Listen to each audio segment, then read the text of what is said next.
The future of these families will be decided in the next few kilometres. We're in Orgosh in Serbia. They've been travelling for weeks now. This is the decisive stage of their journey. There are about 50 of them here, mostly Syrians. They're headed for Hungary, the gateway to Europe's Schengen zone. Rami just got his master's in law in Syria. He fled his country at the start of August. It's difficult. A lot of danger in this road. We go and see and walk 6 or 7 hours in tonight to go border. They're travelling without passports, and they'll do anything to get to Europe. This young woman has been carrying her baby for weeks, not even stopping to breastfeed. Everyone we meet has fled war zones. Did you have artillery attacks and air raids? Yes. Did they destroy your homes? Yes. May God come to our rescue. Are you headed to Germany? Yes, everyone's going to Germany. These train tracks are their guide on their journey to the European Union. Exhausted after a 3-hour walk, they stop to rest in some woods. We're now less than a kilometre from the border. Rami checks their position on his smartphone. We're here, we go there, Sajid. My friend go in the river way. He say now it is the police, it is stay there. In these last few days, more than 7,000 migrants have crossed Serbia. Hiding under trees and in fields, they wait for the right moment to cross into the Schengen zone. We meet Samer. He's from Raqqa in Syria. He's been hiding with his friends for 2 days now. They're still not sure how they'll get across the border without getting caught. When I will go to the Hungarian police officer, they will take my fingerprint and my refugee application in other country like Germany, France, etc. It will be so difficult, and there is a barrier on the border. A barbed wire fence runs 175 kilometres along the border between Serbia and Hungary. They've just finished building it. Roska, the main border post in the region, and a team from Frontex, the EU agency monitoring Europe's borders. Vlad is Romanian. He's been called in as backup. He takes us to a very small room, which is where one of the region's major police operations is based. 3 thermal imaging cameras each comb an area of 6 kilometres. There's one man at the controls. It can detect people during the night, and it can also give us the exact position of the persons, the GPS coordinates and everything, so we can find them very easy. The person we've just seen, they are just by the fence now, getting ready to cross the border towards Hungarian. An officer watches groups of migrants on the screen. In total, there's 18 people trying to cross the border illegally into Hungary. Many of them walk alongside the railway line. This is the route that Rami and his group have decided to take. He's become its unofficial leader. But at the last minute, a lot of them back out. In the end, only 4 will attempt to get over. We decide to go with them. Past this border post, and we've made it into Europe. We're watched by tired Hungarian policemen who look like they've seen it all before. Here there's a break in the barbed wire fence to let the trains through. A gap the authorities can't close. I am in Europe, but I don't know to take finger in Hungary or not. But I am feel happy to grow this border from Serbia to Hungary. I'm happy. A few minutes later, Rami gets arrested. We lose sight of him and can't reach him anymore on the phone. Some kilometres away, we find Vlad and his Frontex colleagues. They've spotted a group of migrants in a little town called Moratalom. We're trying to get in the area where this person was seen as fast as possible because there are cars waiting usually, and we don't want them to get in one of those facilitators' cars. Pakistan? Afghanistan? Okay. Since Vlad got here on July 21st, he's handled 1,500 arrests. These men say they're from Afghanistan. Yeah.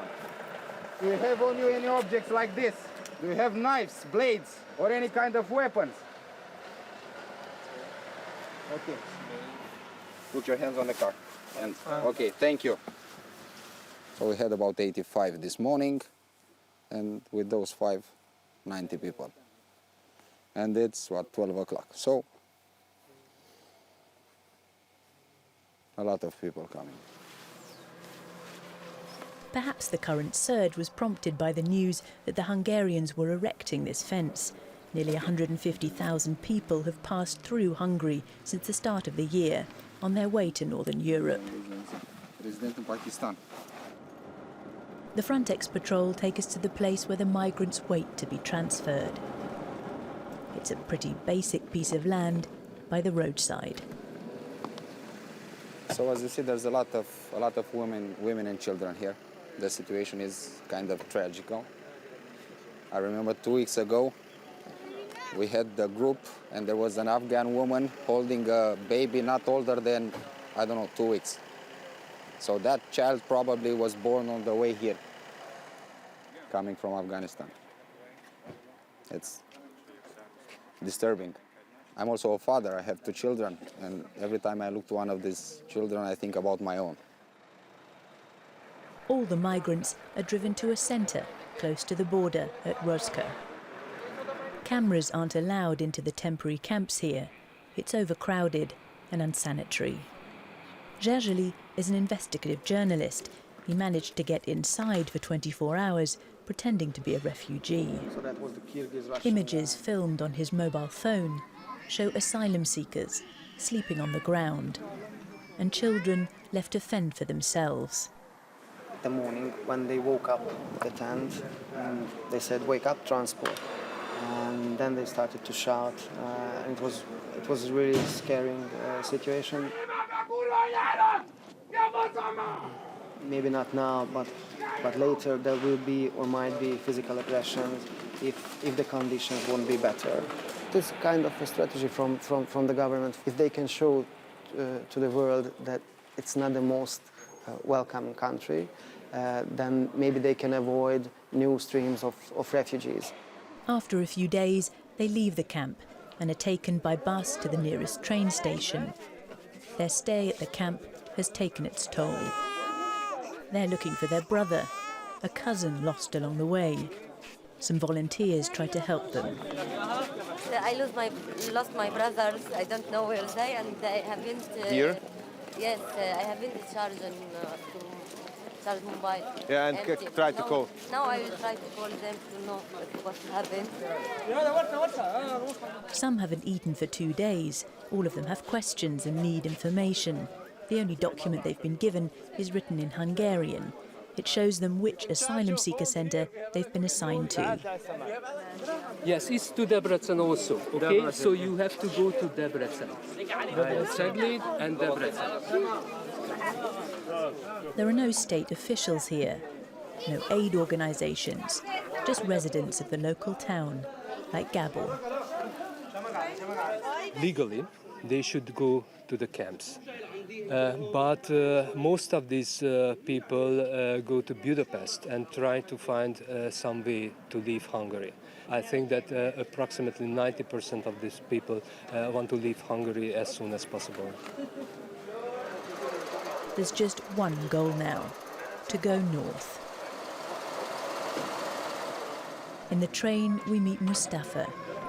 He left everything he owned back in Syria and fled with 25 members of his family. He had to carry his 70-year-old mother part of the way. For him, the train trip is a bit of a rest. I don't know where I go. I go from Budapest, maybe I find another people, I go in Germany. Every day, hundreds of migrants pour into Budapest. Mustafa and his family will spend the night at the station. Still no sign of the authorities. But Hungary isn't alone in the EU in trying to rush the migrants on to the next country as soon as possible. A reliable Serbian source supplied us with these photos. They show Serbian police escorting hundreds of migrants in a bus to Orgos, close to the railway station, and showing them the route towards Hungary. On the Hungarian side of the border, Vlad and his colleagues can't see an end to the crisis. The new barbed wire fence isn't the deterrent they'd hoped for. This is just the beginning, and until now there's no change, but who knows? The fence is the Hungarian authorities' decision. We're just police officers doing our job here. Hungary's Conservative government makes no apologies for the fence, and it helps put pressure on Brussels. As we meet the spokesman for Hungary's Prime Minister, Viktor Orbán, he has his eye on the budgets allocated for the protection of Europe's borders.